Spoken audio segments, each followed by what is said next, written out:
Hello, everyone, and welcome to another episode of the Perfect RIA podcast. I am your host, Matthew Jarvis, and with me today, special guest Anthony Zanetti, who has both served as a wholesaler, so had the opportunity to be on that side of the spectrum, and now is a very successful advisor in his own right. So really excited to have Anthony here on the show to talk about kind of having seen a broader spectrum than most of us have. So Anthony, welcome to the show. Happy to be here. First time caller, long time listener. I love it. I love it. That was a good callback for those of us who used to listen to the radio, right? Back in the day. So, well, Anthony, give us a couple minutes of background about yourself, your experience as a wholesaler, which I think is really fascinating. And we'll talk about your work as an advisor and then a couple of lessons you've drawn from being on both sides of the pond. Sure. So grew up in Western Massachusetts, went to school in the Boston area, got involved in some internships on the wealth management side of the business. That was my start in the business out of school, 2008, 2009 timeframe. And then I made the move to the world of wholesaling as an internal wholesaler for Eaton Vance in Boston. Oh, sure. Yeah. After about 2 years, I was able to get promoted and took over the big territory of Houston, Texas, basically from one side of Texas to one side of Louisiana. Wow. And my channel that I covered were independent and regional firms in that geographic area, which is about 16 hours across one side to the other. Yeah, it's a pretty big area. So yeah. Well, one of the things you mentioned before we hit the record button is that you had done obviously a lot of presentations for advisors and their clients. And you mentioned that you often had clients actually coming up to you to see if maybe they could just hire you directly. Yeah. So I got about 2 years into the job, I started to think that I may not do this forever. And I started to take notes about what was working, what wasn't working from an advisor perspective. And I just told myself, if I ever make it back to the advisor side like I am now, that I would be the star of the show if we were doing seminars, webinars, client events. What would happen is you'd have a successful advisor team ask me to do a presentation. So I'd rehearse and practice because I want to do a great job. And then after the seminar, there's a line of clients and prospects to talk to me. And I just thought, that's probably, I guess it's good, but you'd rather have the people line up to talk to the advisor. Yeah, for sure. Well, how would you recommend fixing that? Like if you were, in that situation, roles were reversed, right? So if you're bringing in a wholesaler, part of that's to help offset costs, part of it's because of something you believe in. How do you highlight that other person's expertise without losing your spot as star of the show? So the way I do it now is if we are going to have a wholesaler participate, it's going to be us going back and forth with each other, not just the wholesaler doing 99% of the talking and me doing an introduction. I think that elevates us. It also, is respectful to the wholesaler and they can bring their unique knowledge to the table, but we're not relying solely on the wholesaler to deliver the content. Yeah, and I think that model is really good. It's worked for me well when we're bringing in just other experts in general, estate planning attorneys, long-term care specialists, whatever the case may be. Again, I get to keep, and I love you pointed out, I get to keep the star role. I also get some control of the room. We've all been in presentations. You practice and rehearse for yours, where someone's just droning on and they're going over time and no one's really engaged. So having that two talking heads can really help that process a lot. It also takes the pressure off the guest speaker. So they don't have to wind them up and talk for 45 minutes. If there is some back and forth or you do one slide, I do the other, I think it leads to a better result. Yeah, it does. It does take a lot of pressure off, right? Even like this episode right now, right? You and I can kind of play our thoughts through. And then when I need to gather my thoughts, like, hey, great news, it's your turn, right? Yeah. And so it can work really well. Now, also along that, so I love that idea. Make sure you stay the star. But you were also doing a lot of scheduling, right? And you're seeing kind of schedules work both ways. Of course, you were also experiencing a lot of advisors. Obviously, you schedule with more advisors than I ever have, right? So where did you see that work really well? Where did you see it fail? And then where have you fallen for your own practice? So I've probably met with 600 advisors, 3,000 meetings over a 7-year period. So it doesn't take too long to start to figure out the key ingredients of a successful practice. Yeah. I can still tell you to this day, so I haven't been a wholesaler for over 4 years now. Okay. I can still tell you a handful of teams, the day in which they meet, the location that they meet, the time that they meet. So I can think of one team in particular. We would meet on Tuesdays at 7:30 a.m. for breakfast in their cafeteria in their building. Every Monday, the day before, I would get a call from the assistant. Is that enough to say they must run a great business? I don't know, but it gives me, if they're doing that for me, it gives me an indication of what the client experience would be like. Yeah. So the advice I would give is be intentional with your calendar, not just for clients, but also for prospects, wholesalers, CPAs, attorneys. I think people sometimes only focus on the client part and lose sight of how everyone else is judging their calendar. Yeah, that's a good point, of course. And I guess while the client's our number one focus, right? The way that you run all aspects of your calendar is how you're going to run your life, right? So maybe you have gotten your surge schedule down really, and you're saying, hey, I meet with clients on these days and these times. But if I need to meet with a vendor or a wholesaler, whomever, I don't know, does Tuesday at 2 working, right? And that starts to fall apart by having times where we said, like even this episode we're recording right now, right? You even asked me before we record, like, hey, how many episodes are you doing? Sure enough, this afternoon I have blocked off to do episodes, right? I'm going to record episode after episode as much as I can. And it removes so much thinking, right? It's so much of like, hey, I need to meet with Anthony. When can I do it? Well, I have 2 blocks of time a month where I record my podcast guest episodes. And sometimes what will happen, and this is kind of a tough line to hold, Amber, who does all our coordinating, she'll say, well, hey, so-and-so that we want to have on the show, neither of those times work for them. And then I just have to say, well, great news is they'll have to guest on another show. Like this is when I do podcasts. That can be a hard line to hold, but it makes a difference. I think the key is just being intentional. I'm not telling people they have to meet with wholesalers, but if you are going to meet with them, be intentional with how you meet with them. What doesn't work is sometimes we do lunch, sometimes we meet for happy hour, sometimes my assistant calls to confirm, sometimes they don't, sometimes I no-show. These are all things that happen to wholesalers. You could ask the wholesalers in the area up here, what time do I meet? It's 8 a.m. for coffee at a local coffee shop that's down the street from my house. I want to support them. I go there anyways.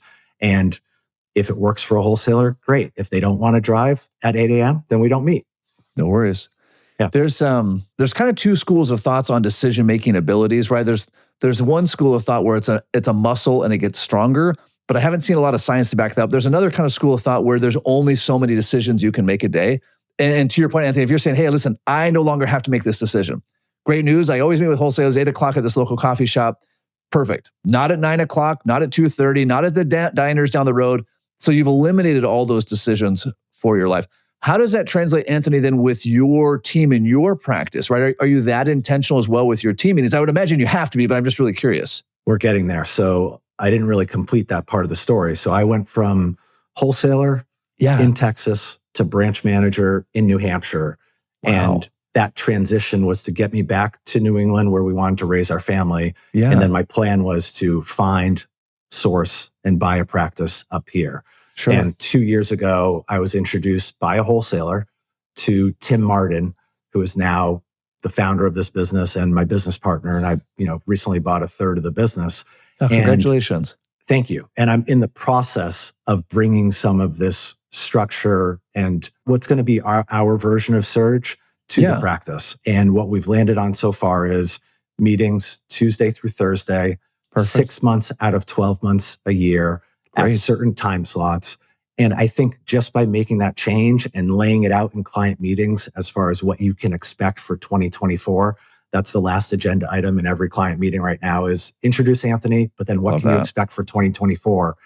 We've been able to start to lay the groundwork for what they can expect as clients. And I think at the end of the day, clients appreciate that. They just want to know when you're going to reach out, what the purpose is, what the logic is behind it. And I think the silver lining is, or the other benefit is that we probably get less inbound reactive activity because clients know the time in which we're going to reach out every year. So we're kind of in the early innings of it, but I'll let you know how it goes. Yeah, that intentionality is key. And of course, for clients, what we do is largely a mystery. Even clients that have been with you for a long time, they're like, so I kind of have this money guy, right? And we're going to talk about this in a minute, right? Like our job really is not portfolio manager, right? That is not our job, but that's a kind of a title that clients get. And so we have this, not a cool mysteriousness, but there's this mysterious around what we do. And so the more intentional we can be, we're going to meet in the spring and the fall. And every 3 months, we're going to reach out to you in some form of a value add. And if you have questions, right? By setting that all out with that level of intentionality, like you mentioned with the coffee shop, that makes a big difference. Anthony, I'd be really curious, coming into a firm, right? How did you start, how do you make those suggestions of, obviously, it was Tim, right? That you're partnering in a firm. Yeah. Obviously, he's built a very successful firm. He's very good at what he does. Otherwise, obviously, you've met hundreds of advisors. You wouldn't have chatted with him otherwise. But how do you say, hey, how do we try things like this way without stepping on his toes, without insulting the great work that he's done? I think I always approach it as, and this is the truth, that we're trying to take things from good to great. We're not trying to go from bad to good. Like That's a good I point. saw a couple advisors buy the in foreclosure house type thing Yep. and that's not what I was looking for. I was looking for a really good practice where I could come in and add some energy and just refine it and make the processes a little bit better. And Tim, to his credit, I think Yeah. because he knows deep down that these are the right things to do. He's given me full permission to to make some of these adjustments along the way. Where we are aligned and what we're not touching is financial planning, investment strategy, Yeah. culture, values. All of that stuff is the foundation that's there. All I'm doing is around the edges, making things a little bit more structured, which I think our team appreciates as well. I love that mindset. And it's nice to have that corollary to good to great, right? Where so you're not coming in, right? Because if you had come in and said, hey, Tim, you're really screwing this stuff up, that would be way out of place, right? And then no progress is going to be had there. So I want to call that, we talk a lot of times to advisors who are in, let's call it a junior role, or they're not the founding advisor, right? And they say, hey, how do I make these changes, right? So you make the changes, I think, Anthony, just like you pointed out, one step at a time. Hey, what we have here is amazing. What if we tried this thing? What if it made it just a little bit better? The toughest part is the feeling that you think you have to do all of this at once. So I have a internal list with kind of my top 12 priorities. We're on interesting. number 3 maybe right now. But when you make the kind of investment that I made, it can feel like you need to do all of this at once. And the reality is this business has over $200 million under management. It's been a top performing business for a long time. Yeah. None of this actually has to happen today. But, I keep going back to this list to say that we are making progress. It's only been 6 months since I've been here. And as long as we keep making incremental changes every single day, week, and month, the business, and if we're doing that with the client in mind, the business is going to grow, profits are going to grow, employee satisfaction is going to grow. It's a win for everyone. Yeah, it really is. Well, and I like the intentionality of saying, hey, we have 12 things or 10 things, and we're going to take them 1 or 2 at a time. I know some of us have the impulse of, hey, there's 12 things, we're going to do them all today, which means we're not going to do any of them, right? We're just going to scatter. We're going to upset everybody, the team, the clients, everyone else. Correct. And work through that. That's really cool. Let's pull back just a little bit, Anthony. Something you had mentioned, of course, you were a wholesaler at Eaton Vance, right? But you had mentioned to me before we started the call that it's important that advisors realize that they are not the portfolio manager. So tell me a little bit more about that, because I can tell you're passionate about that. So I'm really curious. I agree with you 100%, but I want to hear a little bit more about this. My personal opinion. Yes, I think please. If you're a wholesaler for, at a good firm for a number of years, and then you become an advisor, you go one of 2 ways. Yeah. Either you become obsessed with the art of finding the next great fund, the story, the portfolio managers, all the stuff that goes on behind the curtain, or you go to the other side of the fence, which is you're just a little bit skeptical of everything in that world. Yeah. And that's where I landed. So I was fortunate to work at Eaton Vance, where half the business was in basically high net worth solutions, bond ladders, concentrated stock position solutions, donor advised funds. That taught me a lot about what I'm using today. Yeah. But the other half was in sometimes eclectic mutual funds. And I may be a skeptic, it might be a hot take, but I think advisors who are making the decision between allocating to emerging market local debt or emerging market dollar denominated debt is just not a good use of time. And I don't know, I'm sure I don't know if there's a study on it, but I don't think many advisors have lost clients because they missed a rally in Brazilian bonds. Like I don't think that's something that happens. But there are still a good number of advisors out there who spend a lot of time making those decisions. And I said to myself, if I make this transition, it is not going to be with the mentality that I'm a portfolio manager. Mm-hmm. Yeah, that's such a dark hole to get pulled down, right? Because the margin of diminishing returns kicks off really quickly, right? There's only just a couple of filters before like, I'm really not. And then the time that burns up, right? It very quickly goes into playing office, right? Because you could, as you know, spend endless amount of times analyzing just that scenario, right? Should we be buying dollar-based denominated debt or something else? Or you could deliver massive value to clients, right? The client ultimately is not going to care. They don't know. They don't care. It's not going to make a difference. I worked with an advisor one time, and he was convinced, and you'll get a chuckle on this one, he was convinced that the solution for all of his clients was to add a 2% exposure to commodities. So I said, okay, cool. So you added 2% exposure to commodities. Never mind the risk that's involved there. What's the best case scenario? Best case scenario is that their overall portfolio, let's say, goes from 10% to 10.1 performance. Best case scenario. So you've added all this complexity, all this headache, all this everything for maybe the tiniest little bump. Yeah, that's playing office. And at times I benefited from this. I would say the majority of my clients as a wholesaler were people that ran exceptional businesses. But at the time, we were in the moving business, not the storage business, and we got paid on flows. So if you had these advisors who you get an email and they're saying, my indicators are telling me that I need to move out of large cap growth and move into mid cap value, and you have that relationship and you have a good fund in that space. I mean, my kids have college account 529 plans because of people moving in and out of funds. So I definitely benefited from it. Sure. But I just think there's better ways to use your time. And I also don't think that's what clients are looking for at the end of the day. Boy, it's a tough game to play, right? I mean, Nick Murray would always say, like, if you live by performance, you die by performance, right? Whereas if I'm saying, hey, comprehensive planning, long-term planning, guardrails, whatever the case may be, boy, that's one we can go for a long time. That goes back to that storage versus moving. So 100%. I'm curious if any other lessons come to mind. You mentioned you'd seen some 600 advisor offices, right? As you went from office to office, were there any themes that emerged, right? Other than it sounds like they were very intentional about when they met. They had a good client experience, even for the wholesaler, right? Of let's do confirmation calls, let's be consistent with our meetings. Anything else that stood out to you on either extreme, the really good, the really bad, anything in between? I think this is the case for advisors when I was wholesaling, but also for advisors when I took the branch manager role. I think the best advisors have actions that match their vision. So I can tell you names of advisors in Houston who every time I sat down with them said, Anthony, all I'm looking to do right now is buy practices. They were very intentional about their goals. And what happened was when I came across a $30 million AUM small RIA business that was looking for a buyer, I made that introduction. And that's because that particular buyer said over and over, this is what I do. There were other advisors that told a different story that matched their vision.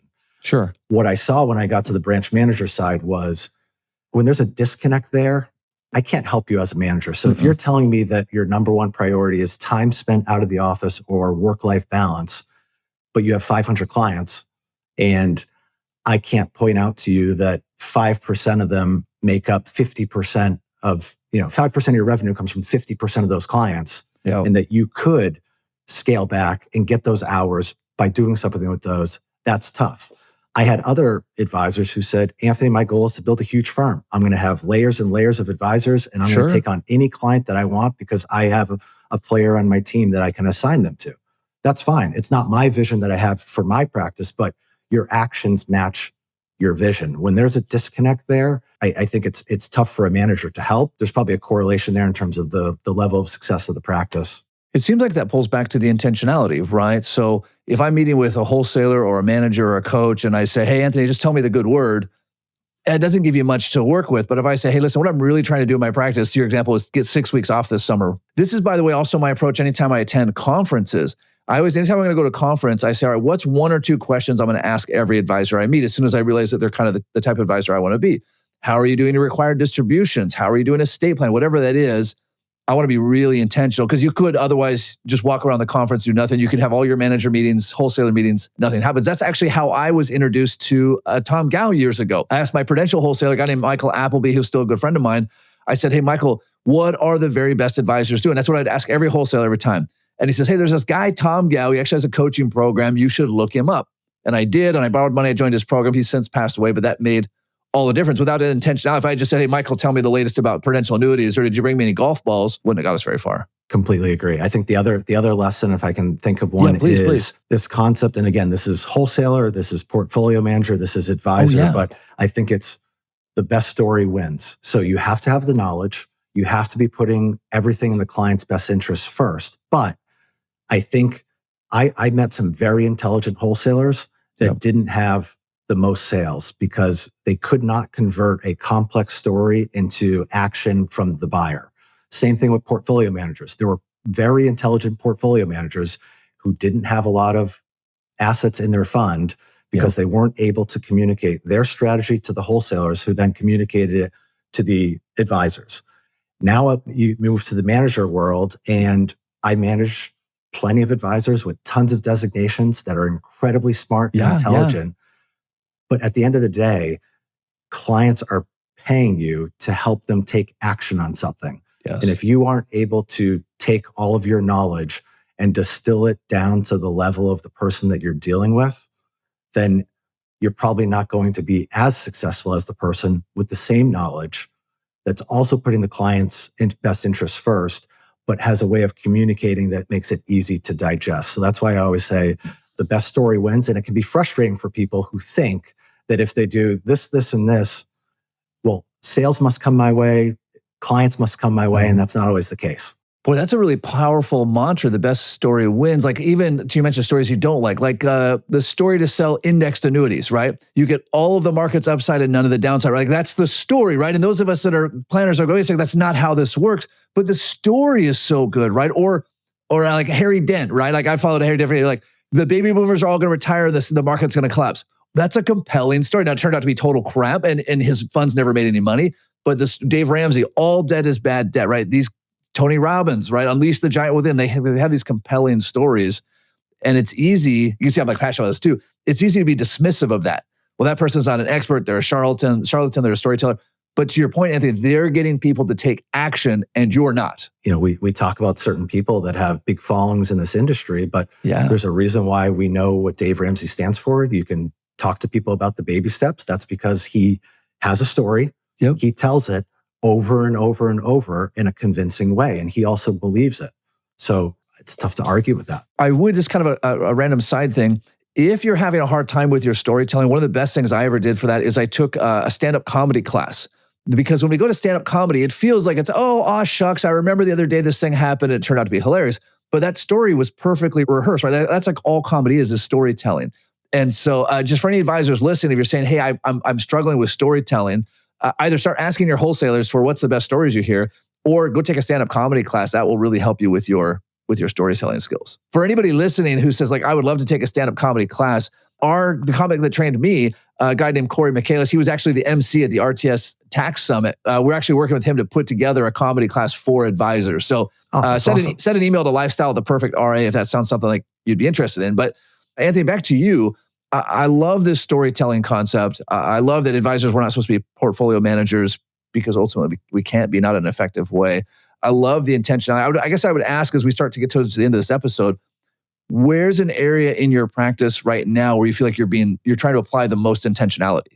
Where you're saying, boy, we're really trying to move the needle and be more intentional here, or somewhere where you've recently become far more intentional and it's made a big difference for you? So I think if we go back to some of the initiatives that I've had when I kind of bought into the business, I have my priority list, but a lot of it comes down to the entire team being intentional, but also me helping to delegate to other team members and empowering our existing team to help out in areas and maybe where they haven't been in the past. So I guess one idea when it comes to that would be I've been use video technology all the time. I've been using Loom, but I use it as a way to show someone a task, me doing it the best way, and then using it to delegate. So I will record myself doing a task. I love it. Name it, file it, and then share it with a certain team member. And they use that recording. They can pause it, they can play it, they can fast forward it, they can look at it multiple times. They can watch it as many times as they want until they're capable of doing the task. So I stole that from a non-industry podcast that I was listening to, but it's been super helpful in terms of delegating, which is a huge priority for our firm right now. Yeah, I've been a big advocate of that for a long time, right? That don't just tell them one time, right? Like, I'm going to forget this stuff too. Have that video there again and again.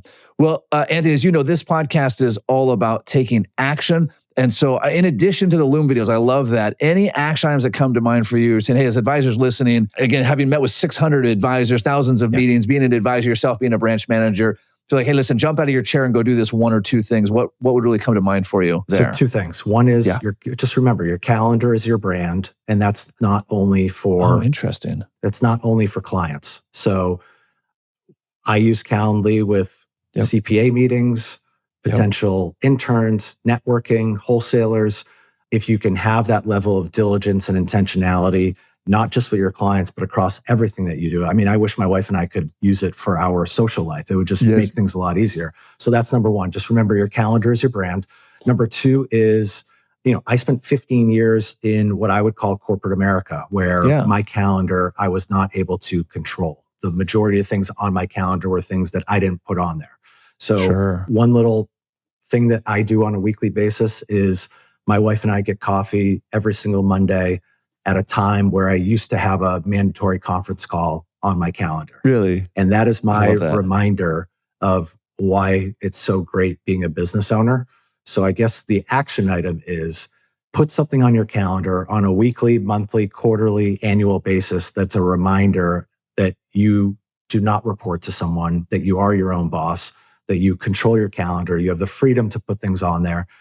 It's worked really well for me, and I start every week off with a reminder of why I made this decision. Boy, I love that. Again, the intentionality. I would throw out one last action item. I loved your idea about having the list of here's 12 things I want to work on, right? So as advisors, we all have that. Sit in a quiet space, go to that coffee shop, right? Write down that list of 3, 4, 5, 12 things, overlay it against a calendar, and really start saying, I think as you said, Anthony, no matter where a practice is at, even a practice as good as the one that you joined, always has room for my practice. Every practice has room for improvement. Find that spot and start turning it up. So Anthony, thank you so much for sharing your expertise here. I took away this calendar as your brand. I'm really excited to that. The best story wins. Those are things I'm going to be implementing in my practice. So thank you for being here. And for all of our listeners, until next time, happy planning.